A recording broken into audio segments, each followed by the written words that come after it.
자, 이준석 전 대표가 신당 창당의 원인으로 삼았던, 동력으로 삼았던 것이 국민의힘의 혁신이었습니다. 국민의힘이 혁신하겠다고 혁신위를 띄웠는데 이게 지금 잘 안 굴러가고 있습니다. 그 발언 들어보시겠습니다.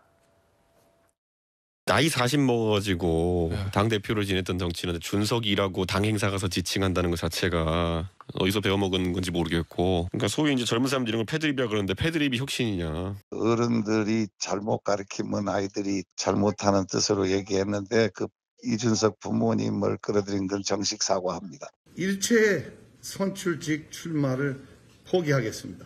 혁신위에 전권을 주신다고 공언하셨던 말씀이 허연이 아니면 저를 공관위원장으로 추천해 주시기 바랍니다. 국회 상황이 매우 엄중한데 공관위원장 자리를 가지고서 논란을 벌이는 것이 적절하지 않아 보입니다. 자, 본인을 공관위원장으로 추천해달라. 다음 주 월요일, 모레입니다. 답 기다리겠다. 그랬더니 뭐 2시간 만에 그럴 일은 없다. 공관위원장 자리 논란 적절치 않다라고 바로 김기현 대표가 응답을 해버렸습니다. 자, 이러면서 혁신위가 조기에 해산할 것이라는, 12월 말까지 가지도 못하고 조기에 해산할 것이라는 얘기가 나오고 있습니다. 장 변호사님 보시기에는 뭐 민주당에도 공천 이제 혁신위가 있었습니다만 김은경 혁신위원장의 설화로 인해서 뭐 사실상 조기 종료되고 말았지 않습니까? 인현 혁신도 처음에는 잘 나갔어요. 뭐 여러 사람들을 그 사면을 해주면서, 근데 두 번째 안건부터 막히면서 이게 삐끗거리더니 계속해서 뭔가 잘 안 굴러가서 지금 이 상황까지 오게 됐습니다. 혁신위의 역할은 이제 끝난 것 같습니다. 사실 국민의힘이 혁신위 처음에 굉장히 인요한 위원장이 분주하게 움직이기도 했고 여러 정치인들과 접촉을 하기도 했는데 결국 남은 것은 설화뿐이었던 것 같습니다.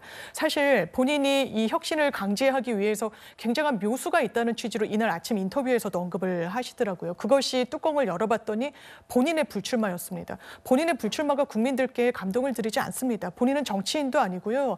만약에 본인이 선출직을 강행한다고 하면 더 큰 오해를 샀을 것이거든요. 더더군다나 공관위원장직을 달라고 본인의 어떤 직을 걸고 그걸 지렛대로 삼았다는 점은 상당히 부적절합니다. 거기에 대해서 공당의 대표가 뭐라고 회신할 수밖에 없었겠습니까? 당연히 그렇지 않다라고 할 수밖에 없는 국면을 스스로 만들어냈다. 그러면서 혁신의 어떤 혁신의 동력을 스스로 저버린 측면, 그리고 이준석 전 대표에 대해서도 사실 전직 대표인데 이름을 그것도 당원 교육 과정에서 하면 안 되는 거죠.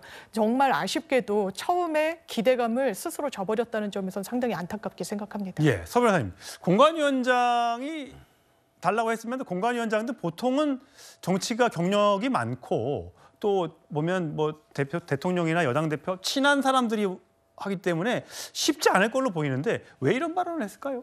저는 이제 인요한 위원장이 자리에 욕심이 나서 이렇게 요구한 거는 아니라고 봅니다. 예. 뭐냐면 이제 그 혁신안을 좀 이게 깊이 고민해서 받아달라.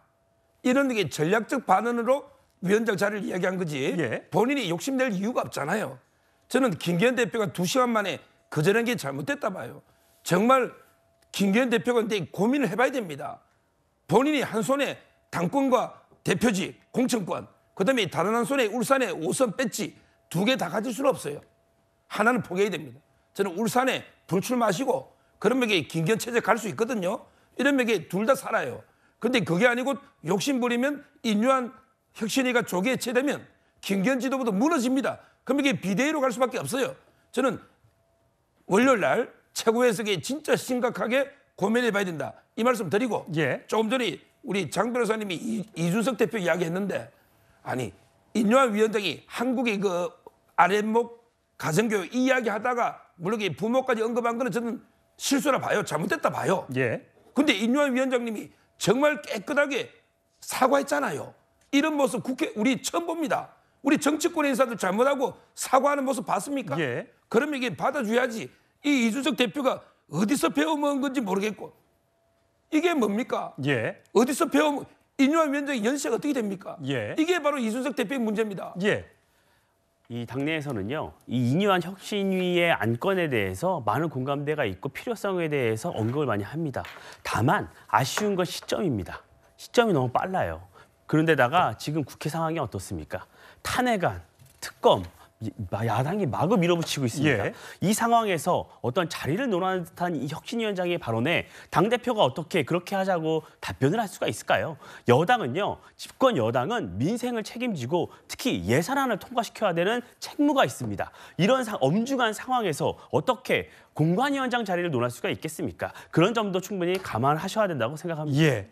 이뇨한 혁신위원장이 대통령을 향해서 왜 쓴소리를 못하느냐 이런 지적에 대해서는 최근에 이렇게 얘기를 했습니다. 들어보시겠습니다.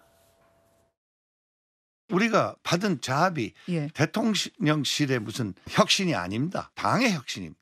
우리가 잘해야 대통령 지지율도 올라가죠. 대통령은 대통령이 알아서 할 일이지만 우리 당원들, 우리 당을 고치자는 뜻에서 제가 정권을 받고 여기 와 있습니다. 예. 아직 안 끝났습니다.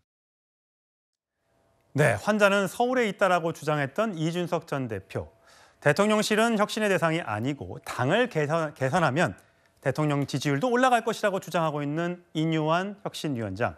과연 이뇨한 혁신위가 롱런할 수 있을지 아니면 조기에 문을 닫게 될지 월요일 날 결정이 날 것 같습니다. 지켜보도록 하시죠.